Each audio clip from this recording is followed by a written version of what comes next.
جاتی بلکہ وہ جہنم کا سبب بن جاتی ہے۔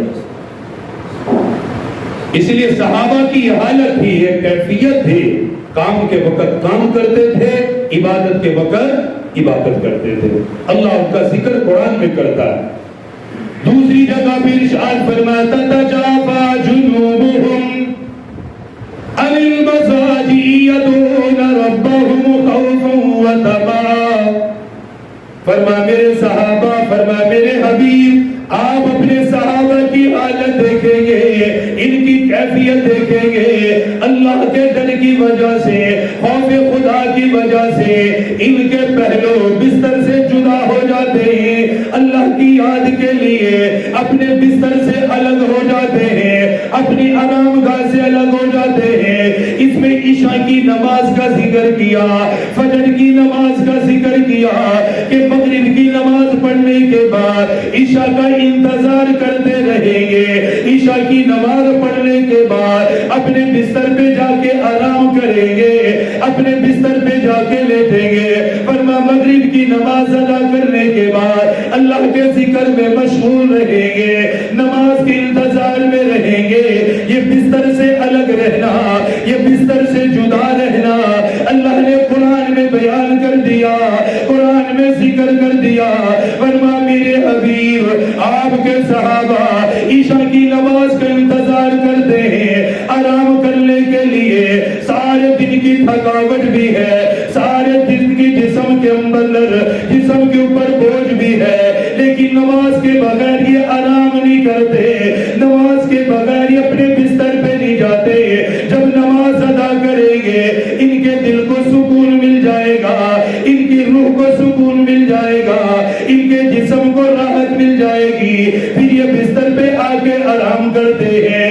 اس آیت کے اندر اللہ نے عشاء کی نماز کا ذکر بھی کیا، فجر کی نماز کا ذکر بھی کیا۔ فرمایا جیسی عشاء کی نماز پڑھے بغیر بستر پہ آرام نہیں کرتے، جب فجر کا وقت ہو گیا، فجر کی نماز کا وقت ہو گیا، اپنے پہلو کو بستر سے الگ کر لیا، اللہ کے لیے اپنے بستر کو چھوڑا، اللہ کے لیے اپنی نیند کو چھوڑا، اللہ کے لیے اپنے آرام کو چھوڑا، نماز کی ادائیگی کے لیے آ گئے، فجر کی نماز جماعت کے ساتھ ادا کی۔ اللہ پاک نے ایسے لوگوں کے بارے میں فرمایا جو عشاء کی نماز کا انتظار کرتے ہیں، فجر کی نماز کی ادائیگی کرتے ہیں۔ فرمایا میرے حبیب ایسے لوگوں کو بتا دیجئے فَلَا تَعْلَمُ نَفْسٌ مَا أُخْفِيَ لَهُمْ مِنْ قُرَّةِ أَعْيُنٍ۔ ایسی آنکھ نے کبھی کوئی نعمت نہیں دیکھی، کسی کان نے ایسی نعمت کے بارے میں نہیں سنا، کسی دل کے اندر ایسی نعمت کا کبھی خیال بھی پیدا نہیں ہوا جو نعمتیں اللہ ان کو مرنے کے بعد ادا کرے گا، اللہ جو ان کو عطا فرمائے گا۔ فرمائے ان کی نماز کی وجہ سے، ان کی فکر کی وجہ سے، عبادت کے شوق کی وجہ سے اللہ نے ایسی ایسی نعمتیں تیار کی ہیں، آج تک کسی آنکھ نے ایسی نعمتوں کو نہیں دیکھا۔ پہلے ان کی محنت، ان کی مشقت، ان کے مجاہدے کو اللہ بیان کر رہا ہے کہ اپنے آپ کو الگ رکھتے ہیں بستروں سے، آرام سے، پھر الگ رکھنے کے بعد فرمایا فَلَا تَعْلَمُ نَفْسٌ مَا أُخْفِيَ لَهُمْ مِنْ قُرَّةِ أَعْيُنٍ۔ فرمایا یہ تمہارا بستروں سے الگ ہونا، تمہارے اندر کی جو یہ طلب ہے، یہ اتنی بڑی تمہاری محنت ہے، اللہ نے ایسی ایسی نعمتیں تمہارے لیے تیار کی ہوئی ہیں جو کسی آنکھ نے آج تک نہیں دیکھی ہیں۔ پیارے محبوب نے اس آیت کی تفسیر خود بیان کی، فرمایا اللہ ایسے لوگوں کو ایسی ایسی نعمتیں دے گا، ایسی نعمتیں کسی آنکھ نے کبھی نہیں دیکھی ہوں گی، کسی کان نے کبھی سنی نہیں ہوں گی، کسی دل میں کبھی خیال پیدا نہیں ہوگا۔ اللہ ایسی نعمتیں ان نمازی لوگوں کو عطا فرمائے گا جو اللہ کے لیے اپنے آپ کو بستروں سے، اللہ کے لیے اپنے آپ کو اتنا پابند کرتے ہیں کہ نیند قربان کر کے اللہ کی یاد میں مشغول ہوتے ہیں۔ ہماری یہ حالت ہے، ہماری یہ کیفیت ہے یا نہیں ہے، یہ ہم سب کو معلوم ہے۔ کیا ہماری نیند ہمیں زیادہ محبوب ہے یا نماز ہمیں زیادہ محبوب ہے؟ یہ سب آپ کو پتہ ہے فجر کی اذان میں اس لیے 2 کلمات اضافی رکھے گئے اذان میں، الصلاۃ خیر، یار الصلاۃ خیر من النوم، کیا مطلب ہے کہ نماز نیند سے بہتر ہے۔ یہ کلمات اسی لیے شامل کیے گئے ہیں تاکہ احساس رہے، سبق یاد رہے کہ ایک طرف نیند ہے، ایک طرف نماز ہے، ایک طرف بستر ہے، ایک طرف مصلی ہے، ایک طرف یہ نیند ہے ہماری جسم کی راحت ہے، دوسری طرف ہماری روح کی راحت ہے۔ فرمائے لوگوں یاد رکھنا نیند سے نماز بہتر ہے۔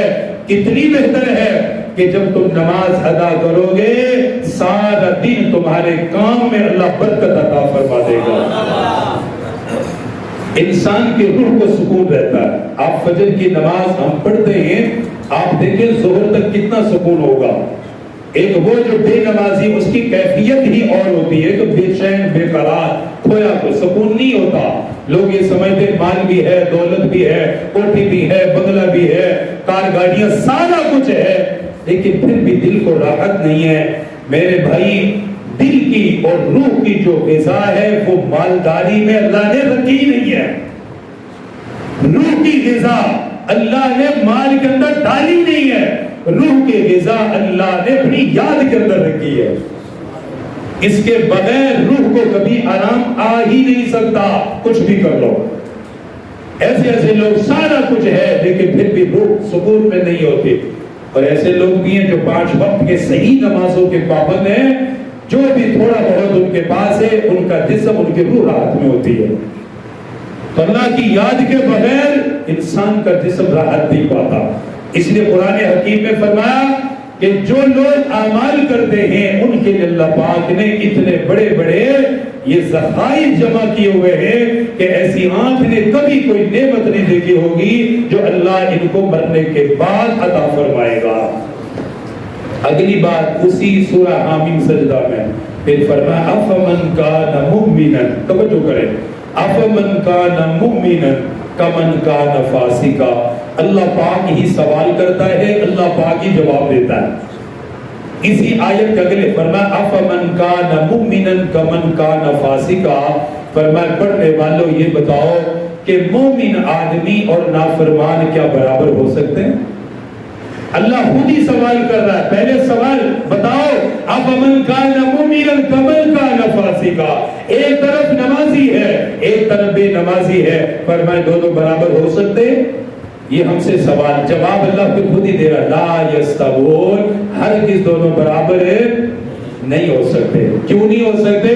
اب اگلی 2 آیات میں اس کی تفصیل بھی بتائی ہے، توجہ کریں۔ فرمایا اما الذین آمنوا وعملوا الصالحات، برابر اس لیے نہیں ہو سکتے کہ جو لوگ ایمان لائے اعمال صالحہ کیے فلہم جنات المأویٰ، ان کے رہنے کے لیے اللہ نے جنت کے باغات پیدا کیے ہیں۔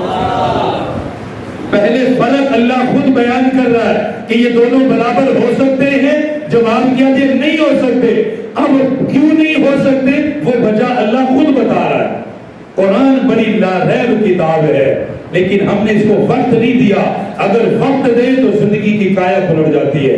اللہ فرق بھی ذکر کرتا ہے اور فرق کی وجہ بھی بتاتا ہے ساتھ کہ برابر کیوں نہیں ہے۔ فرمایا وہ بھی سنو، اما الذین آمنوا وعملوا الصالحات فلہم جنات المأویٰ نزلا بما كانوا يعملون، فرمایا جو ایمان لایا جو نیک اعمال کرتا ہے اس کے لیے اللہ نے جنت کے باغات اور جنت کے محلات تیار کیے ہیں، اور ان اعمال کے بدلے اللہ ان کے مرنے کے بعد ان کی مہمان نوازی کرے گا۔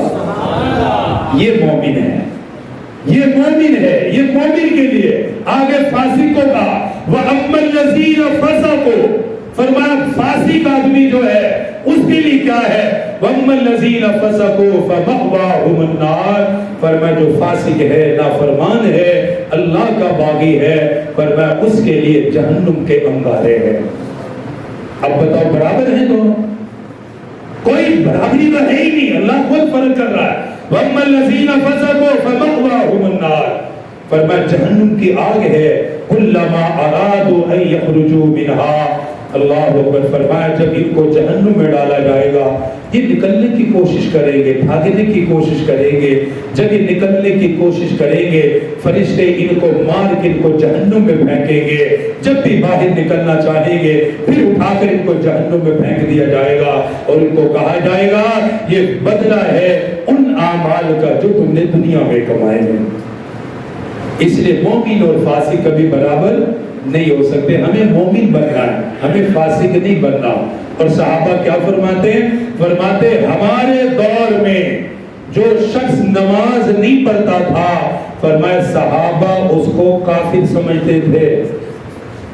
ہاں جی, صحابہ فرماتے جو ہمارے دور میں نماز نہیں پڑھتا تھا کافر کی علامت میں سے ایک بڑی علامت اس کے اندر سمجھی جاتی تھی کہ یہ بندہ مومن نہیں ہے. اگر مومن ہوتا تو نماز قضا نہ کرتا. اگلی بات سنیں, حضرت عبداللہ بن مسعود رضی اللہ تعالیٰ عنہ فرماتے ہیں رسول اللہ کے دور میں جو شخص نماز جماعت سے نہیں پڑھتا تھا صحابہ اس کو منافق سمجھتے تھے. فرماتے تھے یہ منافق آدمی ہے جو مسجد میں نماز جماعت سے ادا نہیں کرتے. فرماتے صحابہ کہ حضور کے دور میں تو منافق بھی نماز جماعت سے ادا کرتا تھا. اس کو پتہ ہے کہ اگر میں جماعت میں نہیں گیا نماز میں شامل نہیں ہوا تو صحابہ کو پتہ چل جائے گا کہ میں منافق آدمی ہوں.